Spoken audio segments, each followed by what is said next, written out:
Well, this is almost the last video in this series, aside from doing some made-in-flight videos on my 6-inch smooth operator build. So this is the conclusion, and what I want to know, what I think a lot of people want to know is, what is the all-up weight of the 6-inch smooth operator, in my case with the GoPro mounted.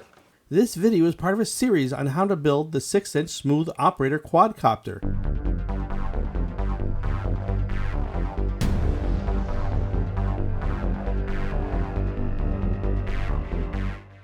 Bring out my scale, and let's see. And the magic number is 536 grams. Add a 4-cell battery to that. I don't have a 5-cell, sorry. And we're at 729 grams.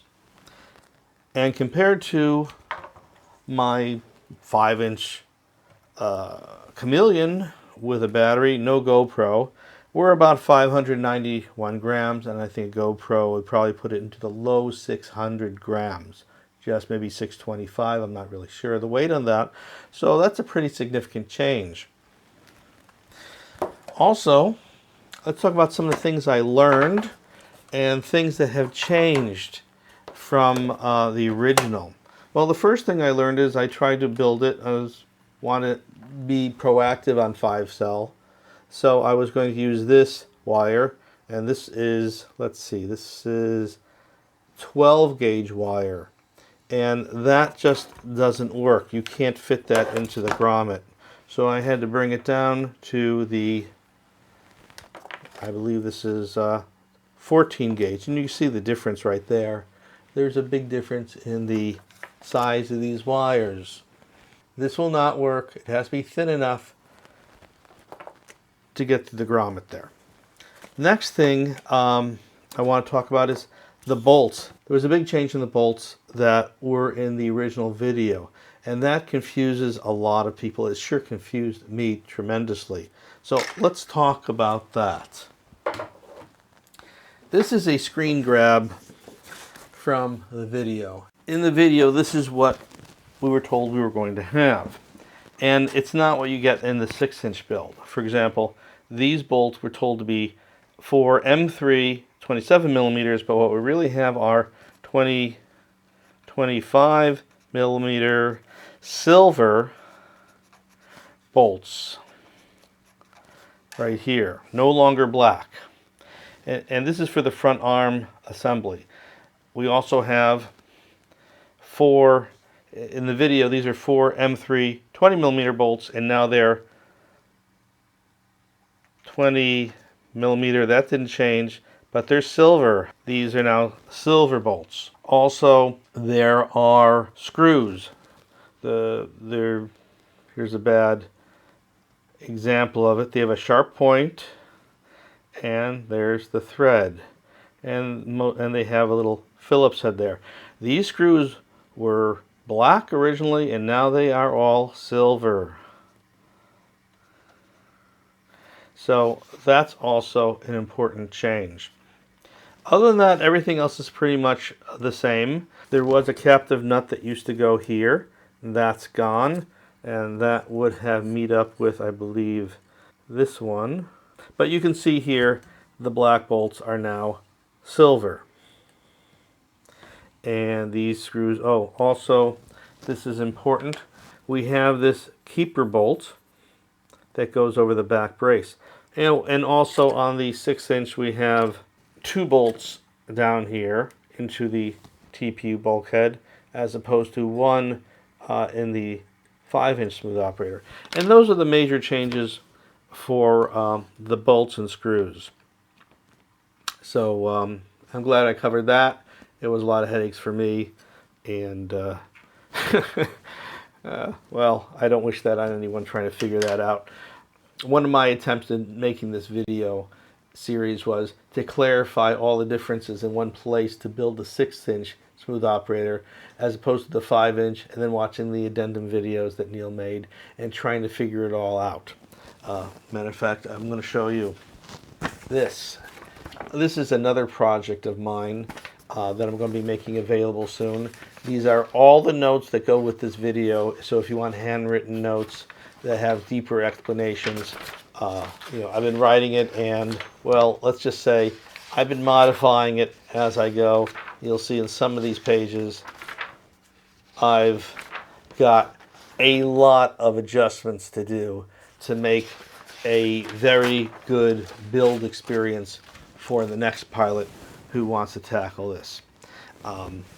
Other concluding thoughts are, well, this is an amazing quad build. It's a technical challenge. I would not recommend this for your first quad build. You will just give up disappointed. It is very complex.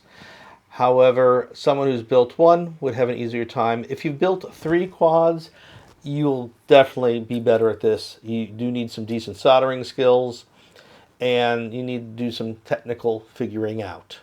And if you haven't done it once or twice, you'll be really challenged. Well, some of you may be blessed and gifted and not have a problem with this, but I think by and large most people are going to have a hard time figuring out how to build such a tight slam deck quad as this in a first build. First build, you should go with something open, like something more like an alien type frame. I mean, take a look at how tight we've got. Look how tight that is right there.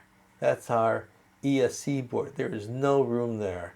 And in the back we have our flight controller, receiver, and video transmitter. And if I flip it around, there it is. Very, very tight. But it's a beautiful fit. Oh, and also things, you can't even see now my buzzer. I got a buzzer right in there, a Hellgate. Here it is.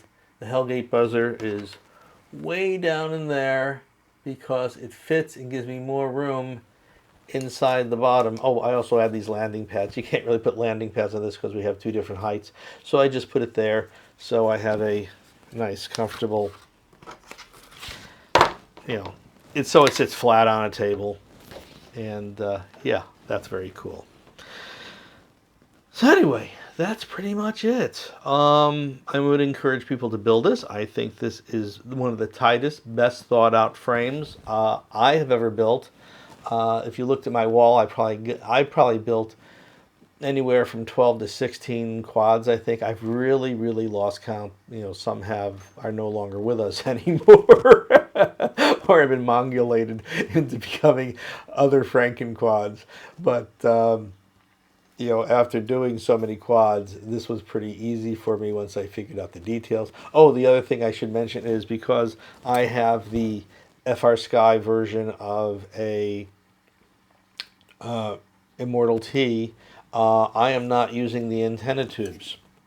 And by the way, one thing that was a surprise is, well, these are leftover pieces. Obviously, we have antenna tubes I'm not using, but these washers and screws, well, I just assumed those are for a 5-inch build, but they were all part of this project. So, I have a few pieces with no home, and I'll just put it in my collection of bolts and screws for my next quad.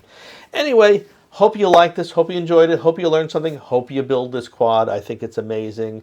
I expect this to be an amazingly stable, juicy, flying, freestyle quad.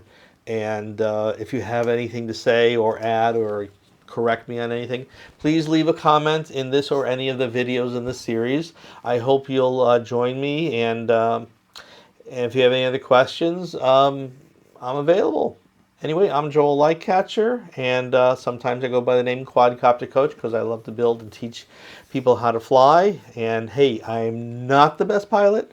I'm not a great racer, but I have so much fun doing this, and I love to share it with others. Again, Joel LikeCatcher. I'll see you again. Please watch some of my other videos and hit that notification bell. I'll see you soon. Thanks. Bye. And thanks for joining me. Thanks for watching till the end of this video. This video is part of a series on how to build the 6-inch smooth operator quadcopter. I hope you found it valuable. If you did, please consider being one of my Patreon subscribers. I'm Joel LikeCatcher, and I really appreciate your spending your time with me. Remember to click that subscribe button and hit the notification bell so you'll know when my next video goes up.